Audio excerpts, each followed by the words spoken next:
right. Good evening and welcome back to our Live from the Band Room series, brought to you by the Maryland Marching Band Association.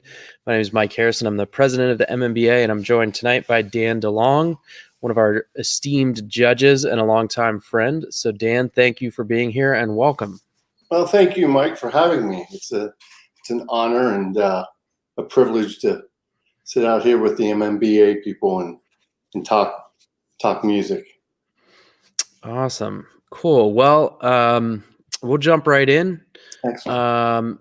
I guess, I'll say I've known you for probably 12 years or so, mostly early on as a judge, I think, and then as a circuit administrator and a clinician, and I've worked, alongside you as a colleague, with you coming back and teaching with some groups, and I've always felt that you had a ton of knowledge to share, and we're open and willing to help and just seeking to make the activity better. And so thank you for that. I'm excited to share that with the full population of the MMBA folks. So maybe you could start by telling us what you're up to now, what your day job is, and what you're doing with MMBA when we're doing stuff.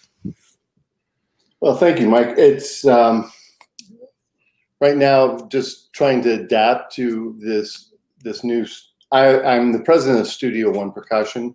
It's a 24-year business. Next year will be year 25. I've been in business, acting as a professional musician. And when I say professional musician, I do a lot. There's a lot of different venues I try and diverse myself in, whether it's performer, whether it's teacher, whether it's an adjudicator or a clinician. That's kind of what I do. Right now I have a studio of about 75 students. I have 3 different studio locations I work out of. I just have fun talking about drums and music all day long, and I'm working with kids, and I still write music for some marching bands across the area, and I guess I'm a silent consultant for a couple organizations as well that tend to call on me and pick my brain as well. So yeah, I keep busy. Yeah. No trouble. Sounds like it. Cool. So hopefully we've got a lot of students on the call. I think it's great to rewind, go back and talk about where you came from. So if you could tell us maybe like what your experience was like in school band, and then going into drum corps and teaching, how did all that come to be? I have a really unique story. My high school band experience was very formable to me.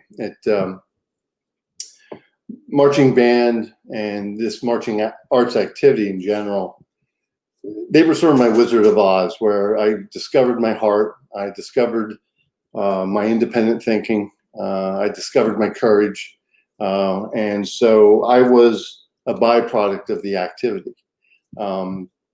I loved everything about drum set for jazz band, symphonic band, marching band. So it was very important to me. And when I was, younger, my parents split up. So my father owns a retail hardware store. So he was pretty much entrenched in that 10 hours a day. So I was on my own for the most part, and the music program is really what inspired me. I went to a small school in Myerstown, Pennsylvania, and that's where they filmed the movie Witness. Okay, so we had 720 kids in the school, and 230 of them were in the marching band, to give you an idea of what kind of program it was. So soccer and marching band. That's what we were really known for. So, of course, from marching band, I got plugged into drum corps, and I started marching a very small drum bugle corps called Pioneer Scouts, and they were out of Lebanon, Pennsylvania. And there was about 30 of us. And so we went out and we marched there for 2 years. And then I decided to go to Westchester University, my alumni. And then from there, I went to the Crossman and marched down there for a season. After a year marching senior corps, in between the small junior corps and Crossman, I marched West Shoreman at the time. And I'd filled in late in May in a spot that was open. So then marched Crossman, and then I aged out there. And so I'm still down at Westchester doing the music thing. And Mark Thurston asked me to come back and tech the tenor line. And that was the greatest privilege I ever had. And I was like, absolutely. Do I still have to pay? So he goes, no, you get paid. And, I got $310, and I was happy. And for a season, right? Not a week or every 2 days or anything. Yeah. And that was 90 days of tour as well. So yeah, including Yikes. So, and it was fun. It was 6 guys. I had 6 quad players that year, and it was just me, 6 guys, and 30 drums. So it was really fun. And then all of a sudden, I started solving problems, and then people started putting me in charge of things. So I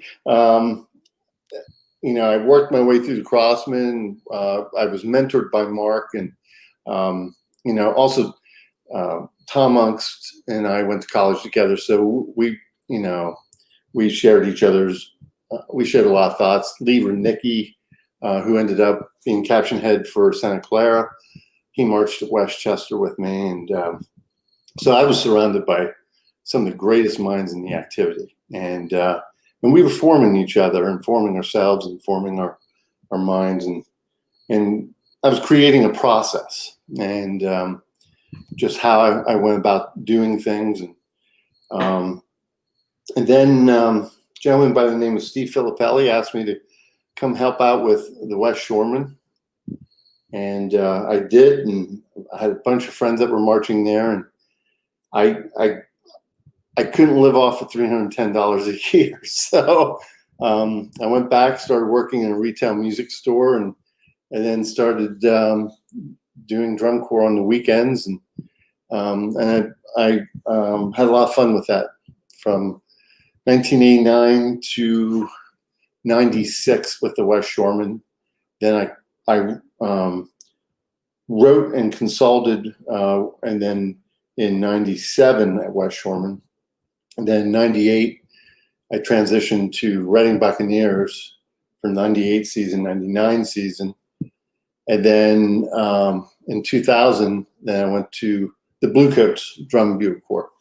So, and I was hired to be a change agent for the program, really. And there was a lot of changes that were going on, and yeah, it was a fun time. And I was there for 3 years, 2001, 2, and 3 season. And so I've done some other things along the way. One of the most notable things, I guess, is one of the most coolest things was teaching both my boys at Mechanicsburg, and that was a lot of fun for me. So, and because they never knew I was involved in drum corps or anything like that. And my son got called up in 8th grade to play drum set for the indoor percussion program. And I guess, guys like Ralph Hardiman and Mark Thurston are walking up to Aiden going, "Hey man, good luck." And all his friends are like, "I know Mark Thurston." So the band director on the way home told him how Mark knew him. So yeah. That's awesome. Great stuff. So I wanted to talk. I know we've had some conversations before about the different motivations behind the marching arts. And this idea that it's a competitive activity. And so I wanted to get your thoughts on that. I think it's something that a lot of students think about and a lot of educators think about. So, yeah, it's, I mean, first of all, obviously the social piece is really important because it helped me through discover myself and find myself, and it was a safe spot to land. And I was an athletic kid as well, so I had played some sports throughout, and I just chose to pursue music because I loved the ability to communicate and entertain and engage the viewer. I also love to learn. I'm a process person, and I love defining a process. And step 1, step 1A, 1B, one component, Roman numeral 1. I love breaking things down. In fact, as a teacher, as a tech especially, I would have been happy with one show a year at the end of the year and all 90 days just tech and clean. So, but obviously that, I am a process person, and I love building that environment of trying to succeed. And through that, we all have different motivations for being involved in the activity, I discovered. As I said earlier, the social piece is important. Some people plug in and they identify with that. Some people love learning their craft. And I love learning. So I plugged into that aspect also. And then the third component is I like to be competitive. And I'm almost embarrassed to say that because it's kind of a taboo topic. But to me, it's fun. It's fun. Now, when I'm thinking about being competitive, I'm not thinking about being competitive on Saturday night at the competition. I'm thinking about being competitive and prepping for rehearsal and trying to build the process so it's more efficient and more utilizes time best and more effective. Those are the things that are fun for me. Building that system, building that team, building that camaraderie, and moving forward and making progress. The competition thing it's simply a consequence of the results, are simply a consequence of how you prep for that week. And so there needs to be perspective and balance to that. But I enjoy being competitive, and I enjoy it very much. So those are the three things I focus on when I'm working with lines, and trying to balance those out. And I know sometimes the players are like, "Are we allowed to talk about competition?" Yeah, you're allowed to talk about it. Yeah, be authentic, be real. I mean, you're human. yeah, I think it's a fine line that we walk because it is an arts activity. It is the marching arts, and we don't, if I go across the hall, we have this great ceramics program. They're not going to ceramic competitions, and it's a different thing, but we choose to compete. And so I think it's healthy and normal to talk about it and acknowledge it and appreciate that some people are motivated by that. And I know that's something you've acknowledged as an educator, and I have certainly, I'm a pretty competitive person. And so I was into that aspect of it in high school. And so I think it's healthy to let people know that it's okay to be motivated by that. And it's also okay not to. It's fine. It's fine. I personally don't go fishing to stand in the water. I want to catch some fish. And that's really important to me. And this activity, let's face it, it's a little bit, it's unique, and it's almost like WWF wrestling. I mean, in the sports world, I mean, there's some pageantry to it, and there's some rawness to it, and some excitement and energy, and those things are really important when the student and when the performer goes out and they just lay it on the line and just throw it down, in a controlled manner, of course, but that and teaching them to do that every time and rehearse that and practice performance and drive and that energy, that takes a big commitment. That takes a huge commitment. And sometimes it takes some strong motivation. I mean, hey, let's go stand on a parking lot at 110 degrees for 6 hours and learn dots. Woo, yeah, Yeah. But no, I mean, there needs to be some intrinsic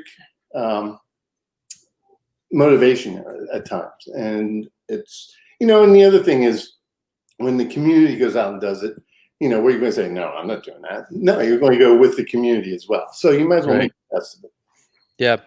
Yeah. I think, sometimes it might be on some levels, it might be an oversimplification, but a director I know, and I can't remember who, but somebody around here does this thing with the triangle and like a graph or a chart where they show the 3 reasons to do band. And it's these same 3 things that we've talked about.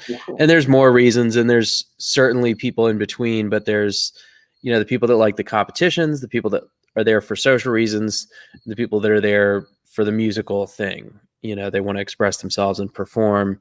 And so I was talking to a director who puts a triangle on the board and puts those 3 things out and says, which place yourself, how much are you all about the social? Are you all about the competition? Are you all about the music? Or are you right in the middle or somewhere between these 2 over here? And I think it's a great exercise. I stole it. Eventually, someday I'll remember who it was and credit them appropriately.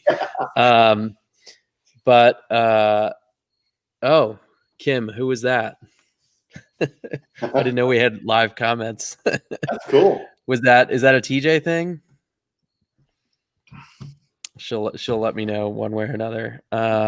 So I love that, and I think it's a great topic and a great idea when you think about leadership. And so if you've primarily been a percussion caption head, we know drum guys, percussionists and instructors can get a little, almost overly competitive at times. And so, I think sometimes we encounter, we're working with a student leader who's fully motivated by competition. Yeah. And has a section full of people who are not fully motivated. And so how do you navigate that with young leaders and your standout players who are fully motivated by competition or by the musical thing, dealing with a lot of people in the band who are maybe there just for social reasons? Yeah, I think first of all, that's where, I revert back to the one word, and that's process. And I want to teach the organization a process. We're going to have a process to learn. We're going to have a process to perform. We're going to have a process to stretch. We're going to have a process. And it's about, learning that process, getting everyone tuned into that process, and setting those expectations for the player, and so that they can win those battles every day. And so if, day one, we're going to learn how to hold the stick, and then we're going to learn our setup. And, so after day one, we've discussed everything about that setup. So from now on, day one, I, as an educator, have given you that information. Now it's your job as a performer to recall that information and apply that information every time. So we built that process. Then step 1 of marking time, all those things. I'm not going to break everything down, but we build this process of simultaneous responsibility, and then we just try to reinforce those process and then build upon that. So once we as an ensemble are satisfied, once I'm once I sit there and go, I'm satisfied with our process, then I usually take my head up and start looking around, and then I start going, how are we doing? And usually that's about, 2-3 weeks left in the season. Just because once we get, get our thing happening, getting what we like, what we're trying to achieve down, then it's a matter of just coming back and recalling that sensation and doing it every time, and the muscle memory of it, and tweaking it, and producing the show, building the effect points, those types of things. So I'm seeing a question here. How do you balance teaching students who have different areas of investment? That was just what we were talking about. Okay, cool. That's really neat.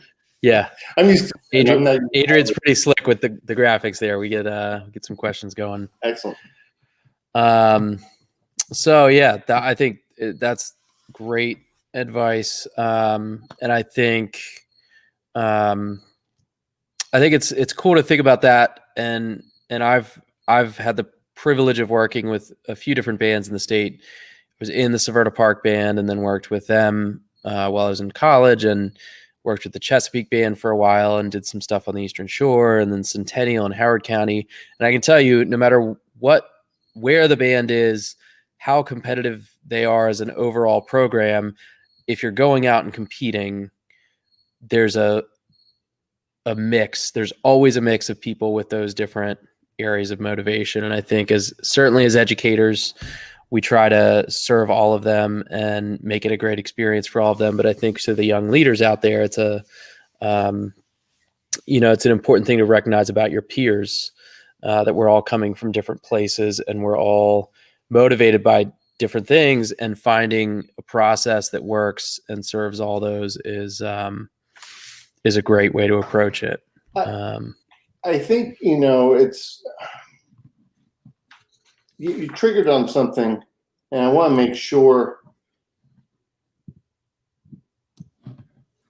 you try to have a fulfilled experience. And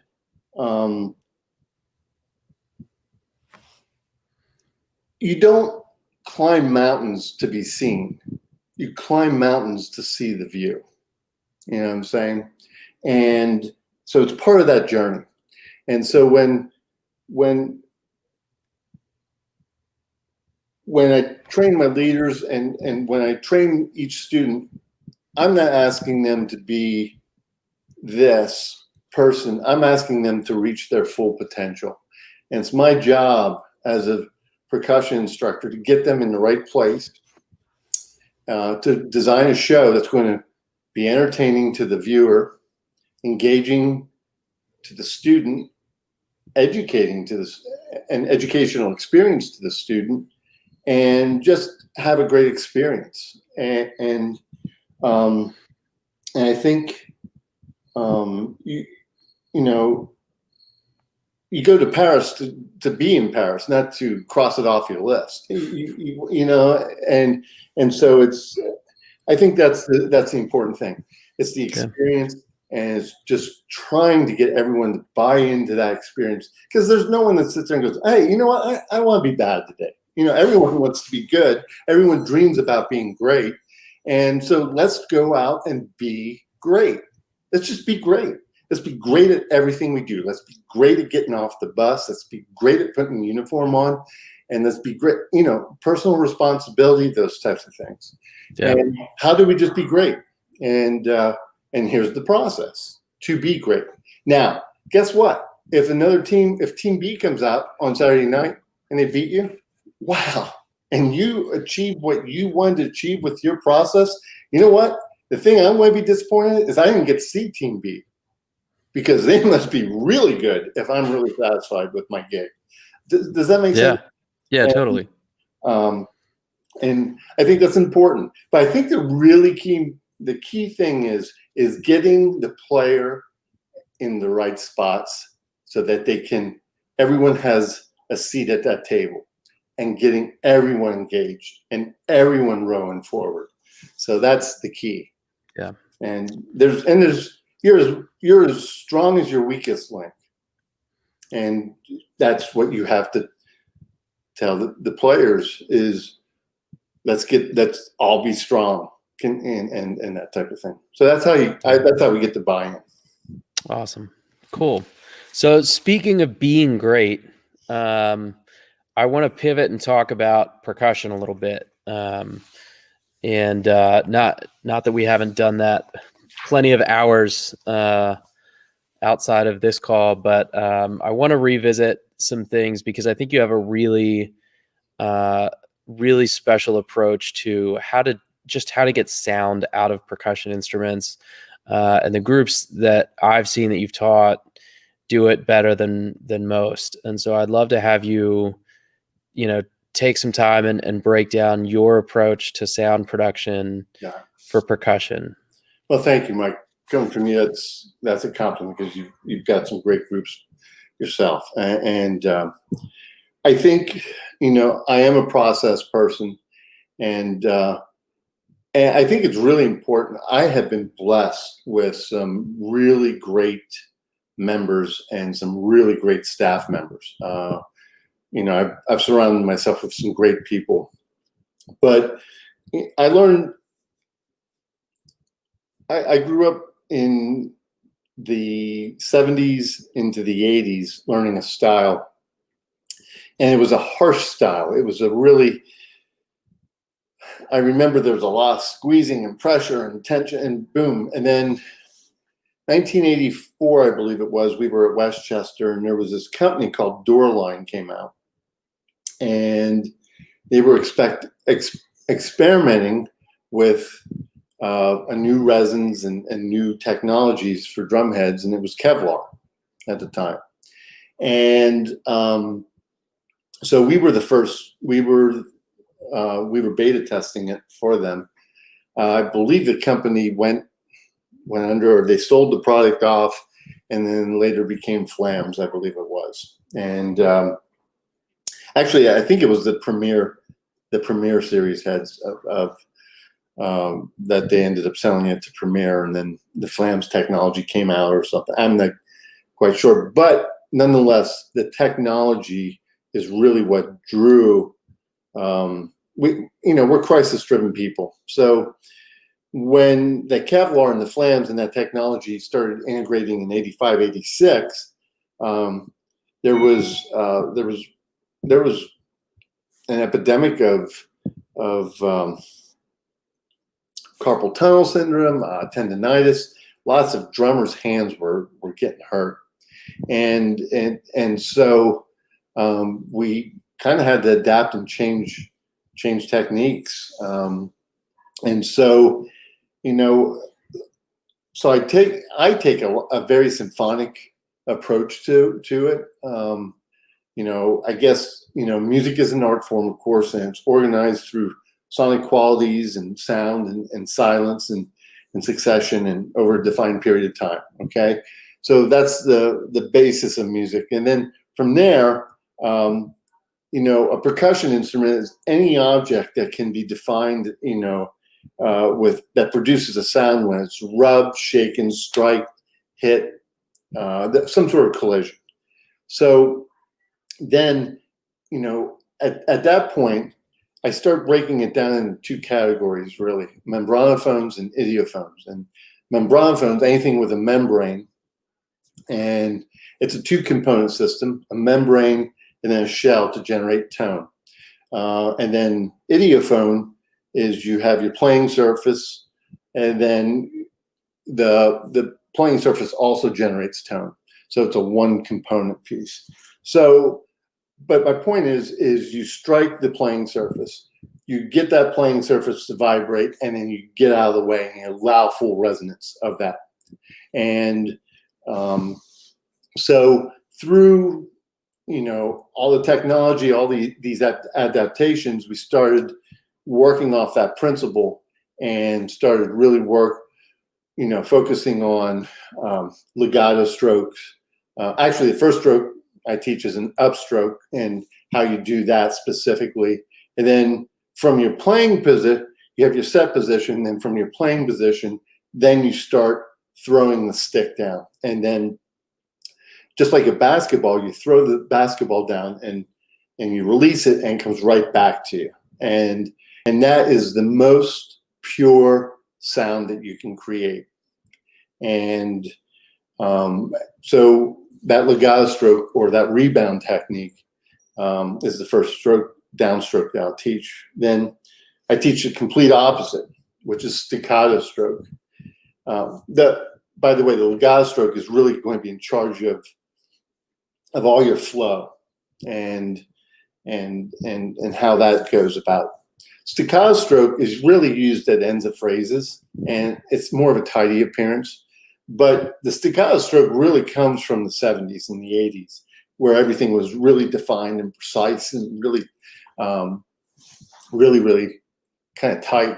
And staccato stroke is a piercing style, and it stops the stick immediately, and there's no rebound after it goes back to 1/4 of an inch from the head. And then I have a stroke that takes both of those. It's kind of, both of them are opposites, and then you go right in the middle, and you combine the legato technique and staccato technique, and I call it marcato. And that I use for accent to tap and going from louder to soft.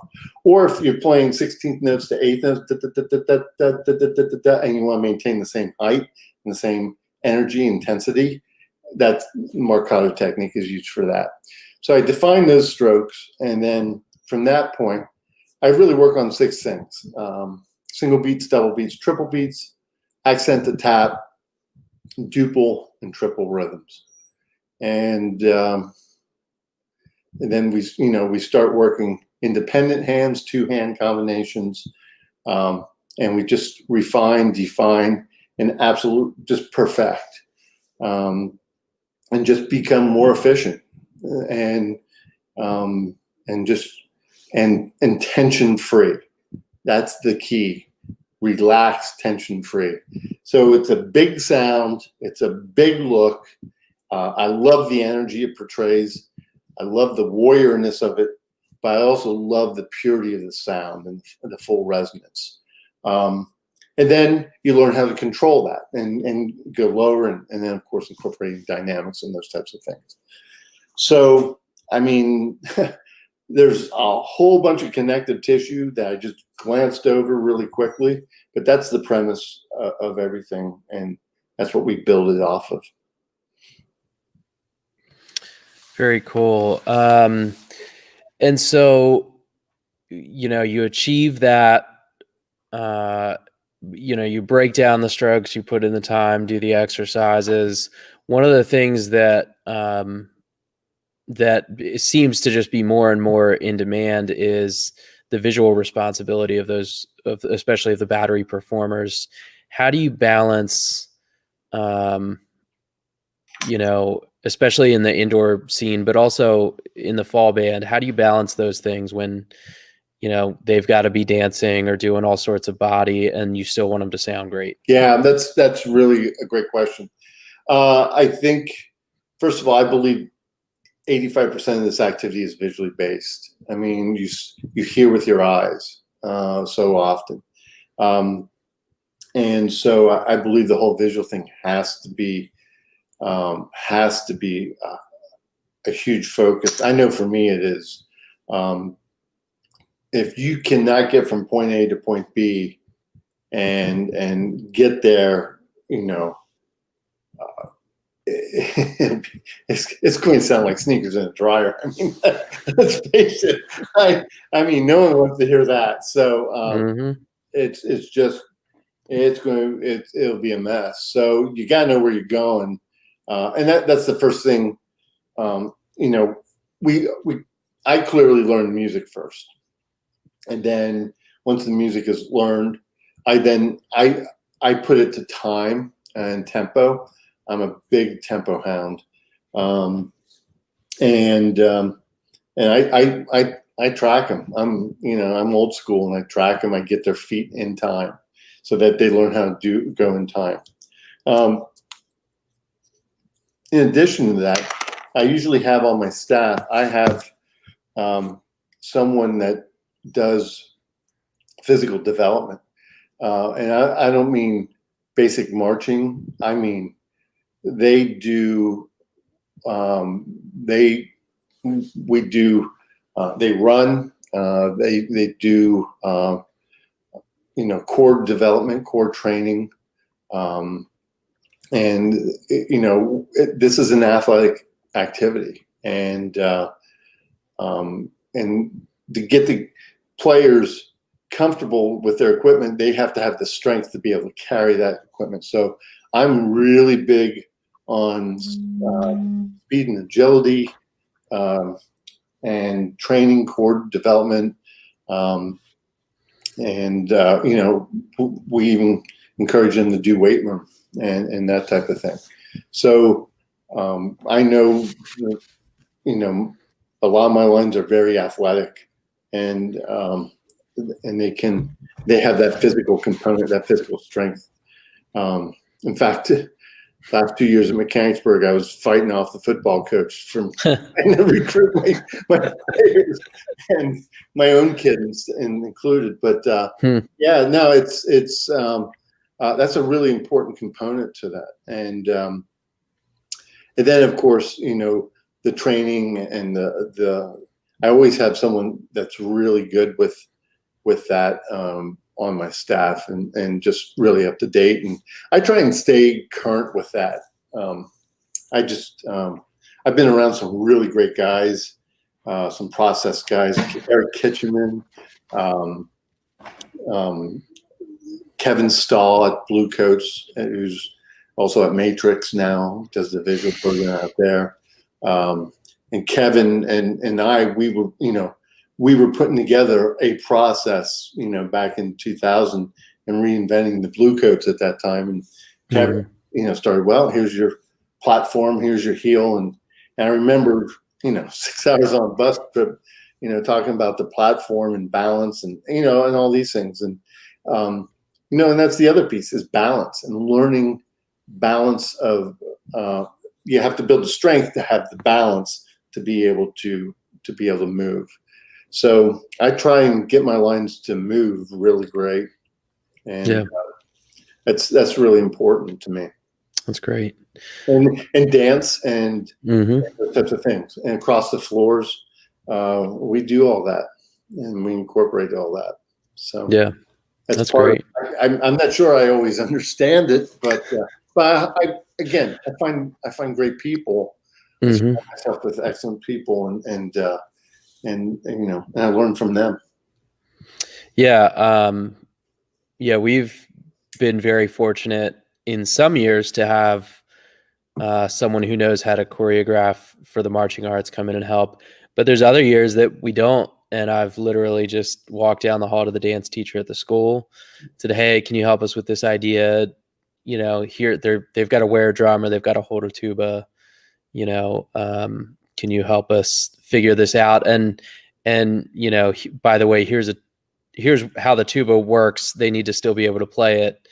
So I think it's obviously it helps when you have great people on staff that do that. But I think if you're resourceful, you can find other people too and get those skills developed, because you can't just go out there and dance. Like you need some basics along with that side too. Yeah, you're so right. And I usually call in the color guard world. In that world, and they're pretty great. Yeah, I pull them in to say, okay, we're going to look pretty clunky if I do this. So, yeah, what do you want? And, all right, I'll take you to dinner too, and here we go. Sachet. Right. Yeah, we know who's buying dinner after rehearsal on those days. Exactly right. But and the other thing is, to add to that, I also bring in a theater person. I also bring in a theater person to help with communication and presence and imaging. Imaging is huge, and I'm a little old fashioned. Okay, so put me in the kooky old guy file, but I like, this activity comes from a military background. So I like a strong presence, and I like a certain way, the head looks and the whole imaging. And I like a sign of strength. I always like that strength, even if we're supposed to be soft. I tend to go a little too strong, I guess, but or so I've been told. But I like, I bring in people to help me with the imaging piece, and because we're not communicating to mom and dad in the living room, we're communicating to the top of an NFL football stadium, and so we need to be able to project that and understand that. And and usually the guys get really into it. In fact, I remember in 2001 we did Red Cape Tango at the Bluecoats, and I shared a couple stories about this with you. But one of our concerns was there was a lot of transparency, okay, in the musical piece, in the musical literature, and so I wanted the percussion to be a part of the effect. So we brought in a professional ballet dancer from Nashville and from Florida, and we taught them ballet. I also wanted to be delicate to, I had 21-year-old, drummers that I wanted them to feel a part of it, and we incorporated some Tai Chi into it. So we did some ballet along with Tai Chi, along with Kevin Stahl, and we just started with this whole visual presence and this imaging. And it was, we learned part the main and just all these things, and it was really cool. And we started injecting other ideas into that whole thing. So, yeah, that's cool. And that, I'm glad you mentioned the theater thing and the performance look. Because I know, I got to hang out with your front ensemble at Mechanicsburg a couple years ago, and I remember I came up to a rehearsal and I was standing in front of them, and I just remember like having to sort of step back and just say, "Wow, these kids perform, and they have a presence about them and a confidence about them." And I think the front ensemble are often the forgotten group when it comes to performance and design and visual. And I've noticed that from your groups. They aren't forgotten, and they're very much included. And and I think it's such an important thing. And that's where my role started here at Urbana, actually, as I was a front ensemble instructor. And and I remember seeing groups that really did that well, where they really contributed to the overall performance and not just filling in notes or playing the woodwind parts or whatever. And so how have you approached that with your groups? The front ensemble cannot be the land of misfit toys. I mean, you're viewing them for 9 minutes, whether you're looking at them directly or they're in your sight of field of view for 9 minutes of your show, or 5 minutes, or whatever the length of the shows are. And that is that's the face of your organization. And so that's not where, we have to put a lot of energy there, and we make sure we get the right people there for that position, because first of all, it's hard to play all that. And it's, you have to be really talented. And second of all, to take your eyes off the keyboard and to project to the top of an NFL stadium and to show confidence, that takes a lot of talent to do, and a lot of strength to try it. So, yeah, it's real important to me. We put a major emphasis on that. That's great. So I know you went to Westchester, which was and remains to be an excellent music program. I was wondering if you had any advice for students of any instrument that might be considering majoring or minoring in music in college. What should they be thinking about, as high schoolers, if they're considering that? Well, I think with anything, I tell this to both my sons, and whether you pursuing music, whatever you're pursuing, you have to be passionate about it, and you have to go for it and just dive into it and learn everything you can about it. Immerse yourself into it and learn every possible thing that you can. You know, it was a humbling experience for me at Westchester. I mean, it was, you know, I had worked very hard on my craft, and then I jumped into it and I learned I had a whole bunch of other things to learn, and I just couldn't think about being myopic. I had to think about being more holistic, and learning everything. And again, I'm fortunate. I love to learn, and I try to excel at whatever I do as well. So, you know, continue. I think the biggest thing for me is I wrote it down. I wrote it down and I looked at it, and then I started going, does this process make sense? And again, I go back to that process piece and finding a process, and you have to enjoy practicing. You have to enjoy practicing. You have to be patient with your practice, and you have to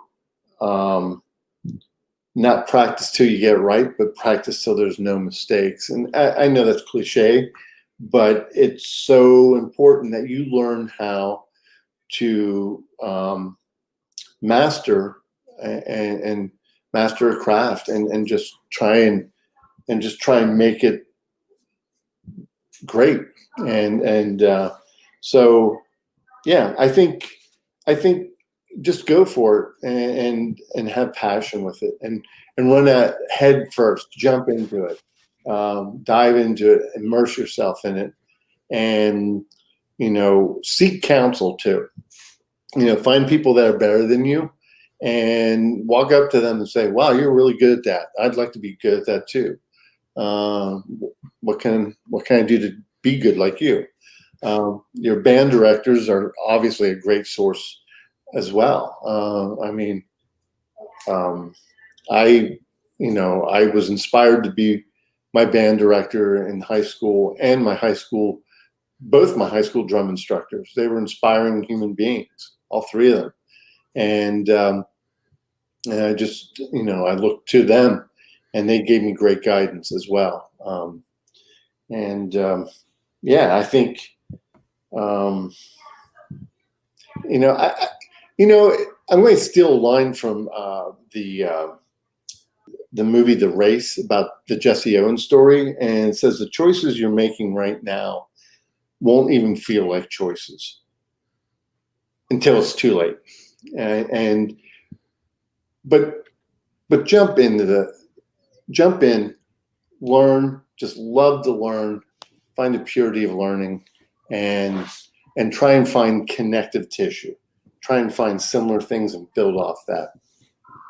And I think, for me, in the marching activity, what I found is by jumping in and trying to learn everything, and then, being a process person, someone who was socially active in this activity, who was defined by this activity, I guess, or was a byproduct of the activity, I should say.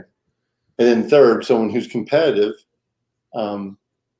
When I go out and write a show, I don't watch this band or this drum corps and try to emulate that. I admire it, I respect it, but I use other sources for inspiration, and I try and share technologies from other genres and pull them in and apply them to this genre. So that learning process is really important, to learn how to learn how to grow. And yeah. Cool. Yeah, I think that is fantastic advice. I think the simple idea of finding people that are better than you, and talking to them, I think, cannot be understated. Oh, yeah. And I'm glad you brought that up. I think that's it's something I try to do, but I probably don't do enough, still as a director, like finding directors that are better than me at something. And there's plenty of them. And, just walking up and saying, hey, I love the way that, that your band does this or that you do this. And I think that it involves an amount of vulnerability that sometimes we're not comfortable with. Not to go all Brene Brown on everybody, but like, you know what I'm saying? That's a tough thing to be like, hey, you're better than me at this. Help me. Yeah. But I think it's kind of the best and maybe only way in some cases to get what you want out of an activity like ours. Yeah, I think it just goes back to I love to learn, and I think the minute I stop learning, I should run away from this activity. I mean, no, I need to run really fast away from this activity, and because that's when I'll get clipped. I mean, that's when I'll start failing in my mind, I think. Yeah. And just the MMBA. I mean, there's some brilliant stuff going on out there, performance-wise, design-wise. Last year I was just amazed at so much greatness going on out there, and that's the other thing too. Is I always remember walking up to other drum lines and just meeting those guys, and I still am my best friend today. It was in a competing high school line of mine, and we kicked each other's butt all the time, and but we just we grew from each other and we learned from each other, and to this day, I mean, he'll come walking up to me and go, Dan, that was really bad. You need to do this. And I'd be like, what do you mean? That's great. Yeah. Cool. So, finally, coming to a close here, I want to ask you one question that I love that we've asked a few people who have been doing it for a little while. If you could pick one thing from the era that you marched in high school or drum corps to come back today, 2020 or 2021, whatever, what's one thing you would take from 70s drum corps and drop back on us here in 2021? Okay. 80s drum corps. 80s drum corps. Sorry. Oh, dude.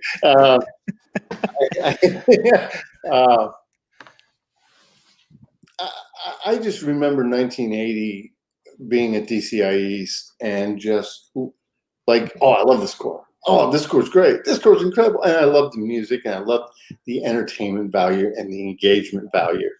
I think, it's that balance of engagement and, are we an art form? Are we music on a football field? Are we the WWF of the sports of the music industry? What are we in defining that? And we're trying, and that's the price of progress. And I don't want to go back. I love the electronics. I love all the advancements the activity has made. But I just love good old storytelling and, a nice narrative and in a show and some great music. And I don't want to have to think all the time. I want it to come easy to me sometimes. And but I also want to be clever, and I also want to be surprised. So it's I like entertainment. I like to feel good, and that's fun to walk away going, that's great. I wish I could be that. And yeah, that's great. Awesome. Well, Dan, thank you so much. Thank you. Really appreciate you coming on. You've been a great friend and mentor to me, and I've really enjoyed having you as part of the MMBA. Both as a judge and as a chief judge, and one of the people weighing in outside of the season on sort of how to put things together. So we appreciate you being here. It's been a lot of great stuff. I'm sure we'll have you back and get to talk more, and hopefully,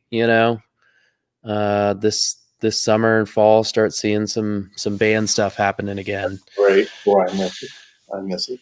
Yeah. I miss seeing kids on the field, man. Right on. All right, cool. Well, thank you very much. Thanks everybody for joining us.